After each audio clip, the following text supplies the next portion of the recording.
Halo semuanya, saya Vida Mastrika. Dalam video kali ini saya akan masih membahas tentang normalisasi. Saya sebelumnya sudah membahas tentang normalisasi bentuk pertama dan kedua. Nah, dalam video kali ini tentang basis data, saya akan membahas tentang bentuk normal yang ketiga. Bagaimana caranya kita membuat bentuk normal yang ketiga? Ayo kita belajar bersama-sama di video kali ini.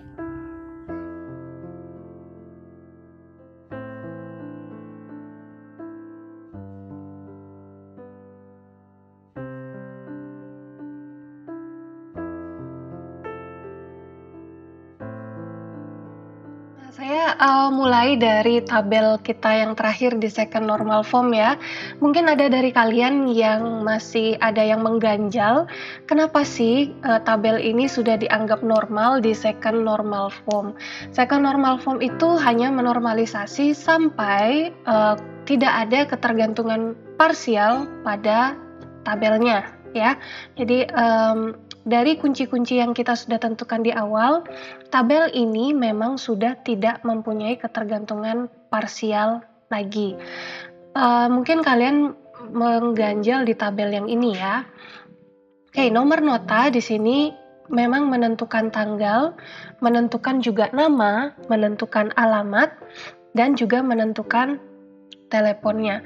Mungkin di sini kalian ada yang mengganjal lagi, padahal sebetulnya juga telepon di sini juga bisa, karena nilainya unik ya teleponnya, ini bisa menentukan alamat dan juga nama ya, seperti itu ya. Jadi ini akan termasuk ke ketergantungan yang transitif, oke?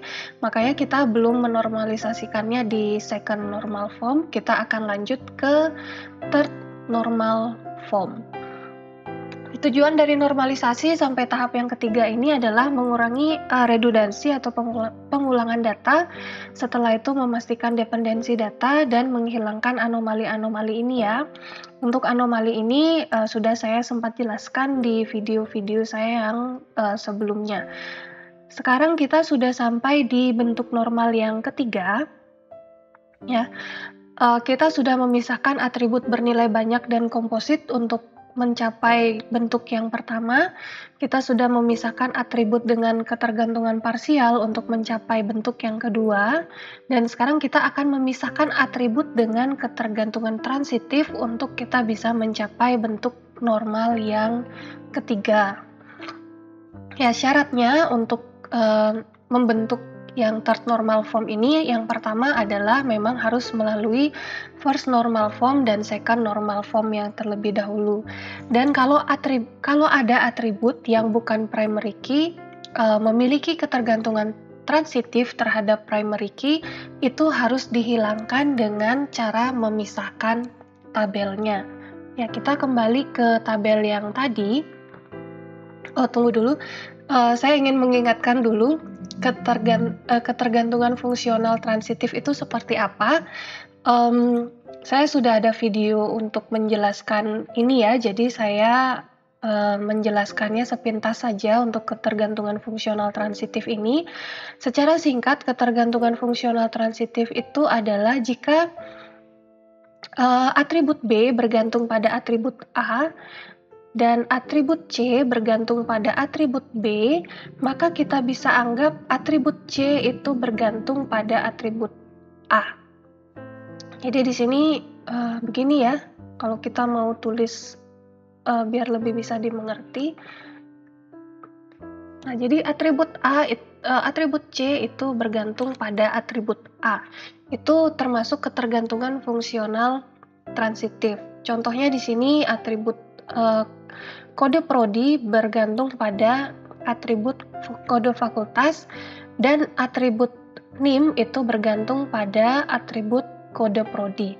Jadi kita bisa anggap di sini atribut A atau kode fakultas itu menentukan nilai dari NIM, atau atribut NIM bergantung pada kode fakultas. Nah, itu dia ketergantungan transitif. Apa yang bisa kita lakukan?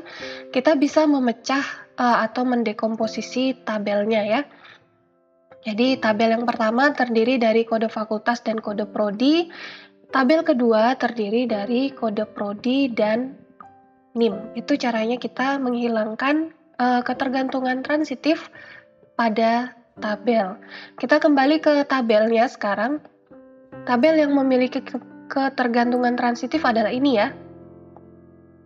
Ya, jadi nomor nota ini menentukan nilai dari telepon, karena telepon di sini juga unik. Telepon ini menentukan alamat dan juga nama. Ya, jadi Anto alamatnya jalan apa, teleponnya pasti yang ini ya, karena unik berarti dia bisa menentukan nilai alamat dan juga namanya. Kalau nama bisa double ya, tapi nomor telepon kemungkinan tidak double di sini. Jadi itu ada ketergantungan transitif dan kita harus memisahkan tabel ini, ya. Oke, bagaimana caranya kita memisah? Jadinya seperti ini ya. Tabelnya menjadi seperti ini dan ini. Tabel yang pertama itu terdiri dari nomor nota, tanggal, dan telepon. Setelah itu tabel ini menjadi tabel member atau pembeli ya. Tabel member atau pembeli, primary key-nya adalah nomor telepon, atau mau ditambah kode pembeli juga boleh. Di sini jadi kode pembeli boleh. Telepon karena di sini yang unik telepon ya, jadi ini jadi primary key telepon, namanya, terus alamatnya. Untuk yang selanjutnya, untuk membuat tabel membernya menjadi lebih baik, semua data yang duplikat dihilangkan dari tabel member ya. Jadi dari nota yang kita punya pertama kali untuk sampai third normal form itu akan menjadi 4 tabel dari satu tabel ya. Ada tabel barang, terus ada tabel nota, ada tabel detail nota, dan ada tabel member atau pembeli. Semua kalau tabelnya sudah jadi, sudah terpisah, ingat data-data yang duplikat itu bisa dihapus. Ya, seperti itu. Oke, itu dia materi tentang normalisasi. Kita sudah belajar tentang normalisasi di bentuk pertama, kedua, dan ketiga. Terima kasih untuk kalian yang sudah menonton video ini sampai terakhir ya. Sampai ketemu di video saya yang selanjutnya.